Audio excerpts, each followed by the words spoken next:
Hello everybody, my name is Ray. Welcome to the Evangelical Dark Web. Today we're going to be doing a follow-up on our last video on Allie Stuckey and now Russell Moore, who's the most well-loved figure in evangelicalism by the world, not by the church, not by God, but by the world. He has come down from his perch on Christianity Today to attack Allie Stuckey for her comments on the least of these, which, you know, she operates downstream from a lot of people like us, and she has caused quite a bit of a stir, quite a bit of a controversy over what is a very mainstream view of Matthew 25, that Jesus, when he says, the least of these my brothers, is referring to Christians, and there is a debate within that camp about whether it's referring to all believers or just those who are being persecuted or are poor, you know, they're lower in status. So that is what the verse has been widely interpreted to believe. Like, this is a very mainstream position. I showed you on the last video on Bible Hub that this was the position that the majority of the commentaries took that were on that on the commentaries on Bible Hub. So it's a very mainstream position, yet Russell Moore's attacking it. He's attacking Allie Stuckey, and he even compares her to Nazis. So we're going to dive into this. Russell Moore is pretty wild right now, and we're going to dive into it. But first, I want you to know, Evangelical Dark Web, Christian News Gathering and Commentary Ministry. This is our Patreon-like system that you can support us at, and that's linked in the description. Least you can do is like this video, subscribe to the channel, to the podcast if you are new. This is my book, Winning, Not Winsome, 10 Commandments of Spiritual Warfare. The relevant commandment for today is Commandment 5, Attack Ideas and People. Because Russell Moore does not name names, I do. I do name names, and Russell Moore's a coward for not doing that. But I talk about the importance of naming names in this chapter, so you definitely want to buy the book, linked in the description below. So let's dive into this story by Russell Moore. He wrote an article on Christianity Today, or Compromise Today as we like to call it, because it is a very gay outlet and stuff like that. So he wants to say every few years someone makes the point that actually, and he's trying to speak in memes apparently, actually the least of these passage from the Gospel of Matthew doesn't have anything to do with how we treat the poor or the stranger or the hungry. The brothers, which Jesus refers to, the argument goes, are messengers he sent out, meaning the way that one responds to the bearers of Jesus' words signify the way one responds to him. It's not the poor, the argument goes, but about mistreated fellow Christians. Now again, he's strawmanning the position here, because it's not really about, hey, you're a tribe in Africa or whatever, and a missionary comes to you, and how you treated them is how you treated Jesus. I don't think that's what that's not the mainstream way of framing the position. But I don't trust Russell Moore to give an honest argument, an honest shakedown on what the position does believe. So let's continue. So that's how he's framing the position. And then he compares it to a youth pastor being asked how far is too far in terms of sex. And again, he's trying to frame it as a bad faith question, like, you know, who is my neighbor, or, you know, who are the least of these? So he's trying to say that that's a bad faith question. And then he says, even those who believe that brothers refers to those whom Jesus sent out. Again, that's not the way the people who hold this position frame the issue. With the gospel, are quick to say that the point of his teaching is hardly which vulnerable people can we safely ignore. So again, Russell Moore is trying to create a false dichotomy here, where when Jesus talks about the least of these, and he means this to be fellow Christians or Christians of lower status, that's not to the exclusion of all the Bible has to say about compassion for the poor. So two things can be true. That verse can be talking about that, what I just said about fellow believers, and the Bible still wants us to have compassion for the poor. Now, Allie Stuckey was making a very specific point that Kamala Harris and her policies do not care for, the least of these, who refer to Christians. But two things can be true. Kamala Harris doesn't care about Christians, and she also doesn't care about poor people. So what is this really about?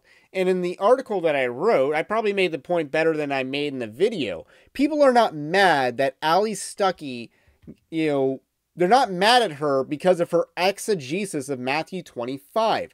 They're mad at her because of her application that it is unacceptable to vote for Christians to vote for Kamala Harris, because that would not be caring for the least of these.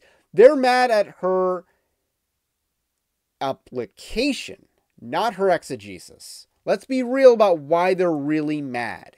So they're trying to frame her as a bad faith actor, even though, again, it is a very slam dunk case that Christians can't be voting for Democrats. So,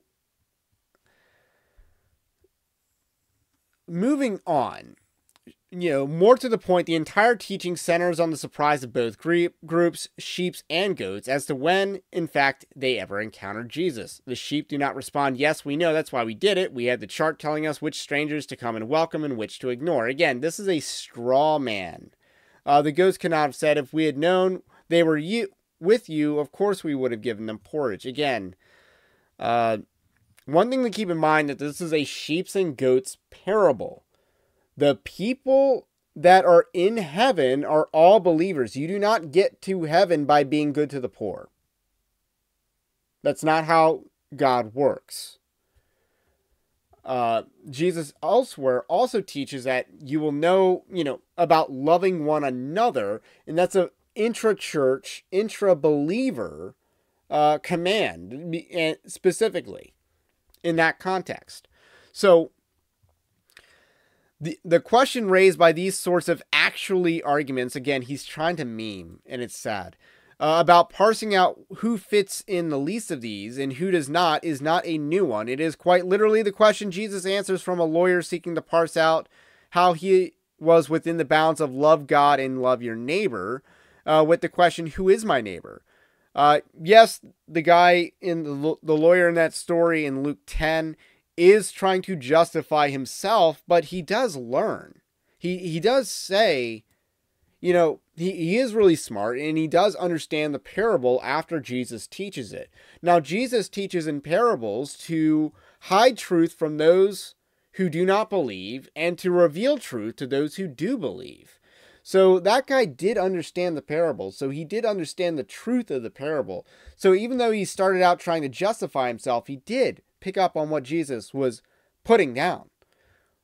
So maybe the question was somewhat in bad faith, but Jesus answered it in good faith.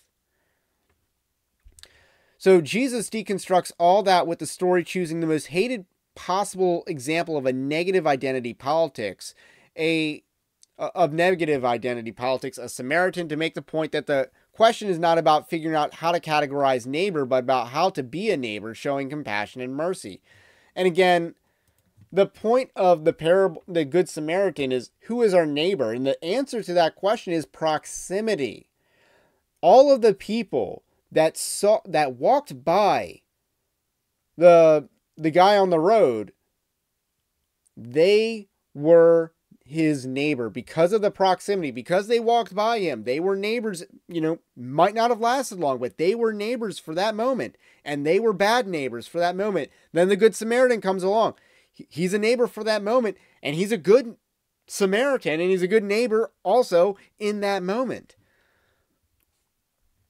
So again, that's a very misused teaching, love your neighbor. One of the most misused Bible passages in the Bible currently, I would say it's number one, because especially when they leave out as yourself, love your neighbor as yourself. They leave that last condition on it. So, why else would Christians from the first century cared for unwanted children and opposed abortion and infanticide? Our treatment of the vulnerable reveals what we think about God, for the vulnerable are made in his image too. Again, you're not really arguing with Allie Stuckey here, but you're about to, call her a Nazi or something like that. So, it's just a sad argument, the Imago Dei argument, I guess. And then the image of God is no abstraction. The exact image of radiance of God has a name, Jesus of Nazareth. As we do not bear that image, even the least of them, we have done unto him. Does that resolve all our prudential arguments about how best to care for the poor when it comes to governmental systems and policies? Of course not. It does not answer every question about how best for you personally to address the needs of those around you. It does mean, however, when you confront the needs of a vulnerable person in need of help, your response is not to ask for their papers. Whoa, here we go. Those who welcome the strangers have at times entertained angels unaware. So he's making a point that in order to care for the least of these, we have to have open borders. That we have to let the, invaders into our country and, wreak havoc. And that's exactly what's going on in our country. To the tune of like 30, 40, 50, who knows how many tens of millions in this country. So anyway, if one is so, and the key word there is unaware. If one is embarrassed by the miracles or morality of Jesus, one can always mythologize him with all the fervor of a 19th century German scholar. If one is embarrassed by the compassion or empathy of Jesus, now keep in mind, Jesus had sympathy. The Bible says he had sympathy with us, not empathy. Sympathy is actually a higher, more biblical calling, actually. One can mythologize him there, too, with all the frenzy of a 20th century German soldier. Now, again, German soldiers aren't, I don't even think there was a single movie that villainized German soldiers until Saving Private Ryan. Indiana Jones, those were SS units, I thought, not, the Wehrmacht. Or the, if he wants to go World War I. But either way, this was widely understood as Russell Moore comparing Allie Stuckey to a German National Socialist Workers' Party member. Let's be real. Let's be real, Russell Moore. You might be a coward who doesn't name names, but we all know what you're talking about and who you're talking about. And again, this is so out of left field because all it does mean, because the only substance on here is because you're disagreeing with the application. That's what you're disagreeing with. You're trying to attack the character of those who hold to the least of these, meaning my brother, by attacking their application as not voting for Kamala Harris. And your real argument as to why they're wrong is because they want to deport invaders. That they do not want to let invaders into our country. And then you're comparing them to German soldiers in the 20th century, which is, again, this guy's a post-war consensus sucker, which means Nazis. Again, because when you worship the post-war consensus, 20th century liberalism, Hitler's really your standard of morality. He's your standard of evil. He's your measurement of evil. Everything bad is him. Everything good is, the oppressed or, Martin Luther King Jr. or something like that. So he finishes up. None of that will change. Not one iota that Jesus is ultimately seated on the throne before him. Has God really said is a terrible question to ask. So is, who is my neighbor? Now, again, that wasn't really a terrible question. It was just one asked out of conceit, but it was a good question, even with a less than pure motive to ask. And Jesus explained it. Jesus is asked clown show questions and he doesn't answer them. Let's be real here.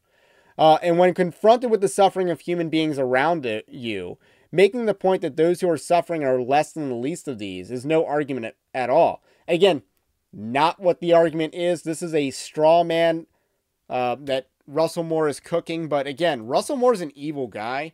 This is just the latest example in a long train of abuses that he has committed against the church at large, the people in the church, This guy left the Southern Baptist Convention on bad terms, slandering them on his way out. He got the job at Christianity Today, so he can attack Christians from there. He's a pretty bad dude, always has been. And he rose to the ranks using Al Mohler, the Gospel Coalition, just to throw some other people, name some other names. And he's been bad since 2009. Just to be clear, when he wrote that Jesus had AIDS, we should have known he was bad then. So that's all I got to say about that for now. My name's Ray. It's the Evangelical Dark Web. Stay based. Christ is King. And we will catch you on the next one.